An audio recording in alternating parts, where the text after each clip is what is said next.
ازيكم عاملين ايه؟ فيديو جديد على هبة شانل. يا رب دايما تكونوا بخير. النهارده هنعمل مع بعض وصفة صحية شوية، مش قوي يعني.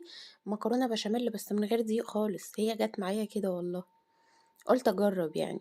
وهنقل لكم التجربة بتاعتي. هي بصراحة كانت تجربة حلوة قوي.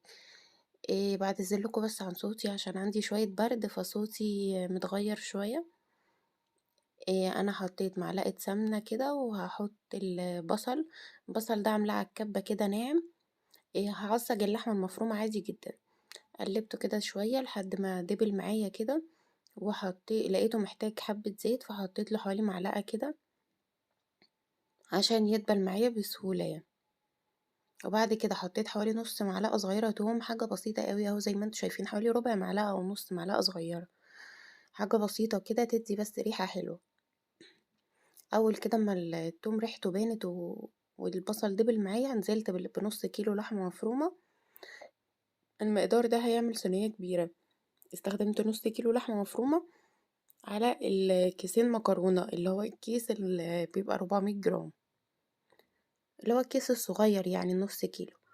حطيت بقى في حلة تانية مية من الكاتل مغلية علشان أسلق فيها المكرونة. حطيت كيسين روجينا من المكرونة دي، المكرونة القلم بتاعة البشاميل، ده الكيس التاني. وحطيت شوية ملح وشوية زيت. هي لسه طبعا محتاجة مية تانية، فأنا حطيت مية في الكاتل عشان ننجز بدل ما احط مية باردة. فحطيت الكيسين على المية القليلين. دقيقة بالظبط كنت حطيت بقية المية. قلت بس افضي المكرونة والملح والزيت أكون تكون المية غلت يعني. رحت حاطة بقية المية وغطيتها وسبتها بقى تتسلق لوحدها. وبعد كده رحت رجعت للحمة بقلب فيها كده بحيث ان هي تستوي معايا كده كلها زي بعض.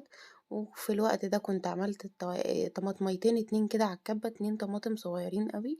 عملتهم على الكبة كده بيدوا لون حلو وطعم حلو للحمة. بدل ما يبقى لونها غامق كده بتبقى لونها محمر شوية، شكلها حلو قوي. او لو مش عايزة تعملي الخطوة دي ممكن تحطي معلقة صلصة طماطم، ولو مش عايزة تعمليها خالص ما تعمليهاش. بس انا بحب تدي اللون المحمر ده للمكرونة البشاميل بتاعتي. قلبت كده كله مع بعضه لحد ما استوت، وسبتها تستوي بقى مع نفسها. ورحت حاطه التوابل بتاعتي، ملح، وانا بحط التوابل في الاخر، ملح وقرنفل وشطه وكمون وكزبره وبابريكا وفلفل اسود. دي التوابل اللي انا استخدمتها. بس كده وديتها تقلبتين كده ودقيقتين وطفيت عليها، كانت خلاص استوت ومش محتاجه اي حاجه تانية. والمكرونه قربت خلاص هصفيها اهو. هي استوت كده خلاص هصفيها. وقلت بقى انقل اللحمة على العين التانية علشان اعمل هنا البشاميل مكان الحلة بتاعة المكرونة، مش هنقعد نبهدل كل المواعين يعني. حطيت حبة زيت حلوين ومعلقة سمنة كده كبيرة. وحطيت حوالي نص كده او ربع تاني اهو الكمية دي. طبعا هو البشاميل لازم سمنة يعني او زيت، بس انا حطيت حبة زيت صغيرين. كنت لما بحط الزيت خالص بتبقى حلوة كل حاجة، بس حسيت الزيت بيخلي لون وشها احلى، فبقيت احط حبة زيت صغيرين واكمل سمنة. هنا بقى حطيت دقيق اسمر، حطيت كوبايتين كده كانوا حلوين جدا على الصينية بايركس الكبيرة. حطيت كوبايتين كده. اول مرة اعملها بدقيق اسمر، بس هي جت معايا كده والله، انا ما كنتش ناوية. بس ايه قلت ايه اما اجرب يعني ونشوف، اكيد مش هتطلع وحشة يعني. هو اي نعم البشاميل ده فيه حاجات زي الردة كده، فهو ده اللي يعني مش هيبقى بشاميل ناعم قوي. بس هو بصراحة طلعت جوسي وجميلة، حلوة. يعني هي طعمها مختلف عن البشاميل التانية بس حلوة برضو، يعني حسيت ان انا باكل مكرونة بشاميل، ما حسيتش ان انا باكل حاجة طعمها مش حلو. هو الفرق بس ان البشاميل مش ناعم قوي، في الحبيبات اللي هي بتبقى موجودة في الدقيق الاسمر دي. وانا قلبته اهو في السمنة بقى لونه كده، هو لونه هيطلع غامق شوية مش هيطلع ابيض قوي. حطيت حوالي كيلو وكوباية كده عليه، يعني كيلو وربع كده مثلا لبن.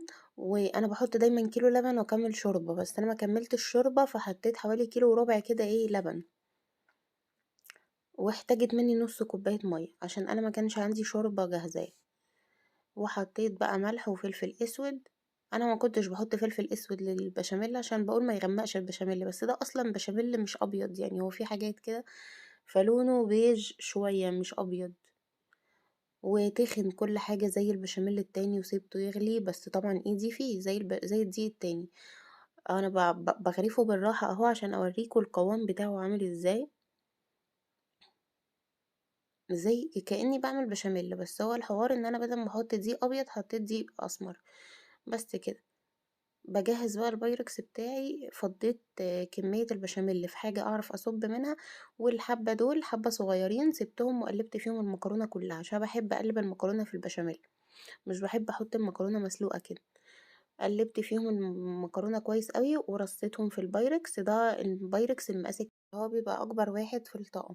حطيت بقى اللحمة المفرومة بتاعتي، أرُص الطبقة التانية من المكرونة البشاميل، من المكرونة قصدي المتقلّبة في البشاميل يعني، وهاسويها كويس أوي بحيث إن هي إيه، يبقى السطح بتاعها متساوي كده عشان لمّا أحط بشاميل تبقى حلوة.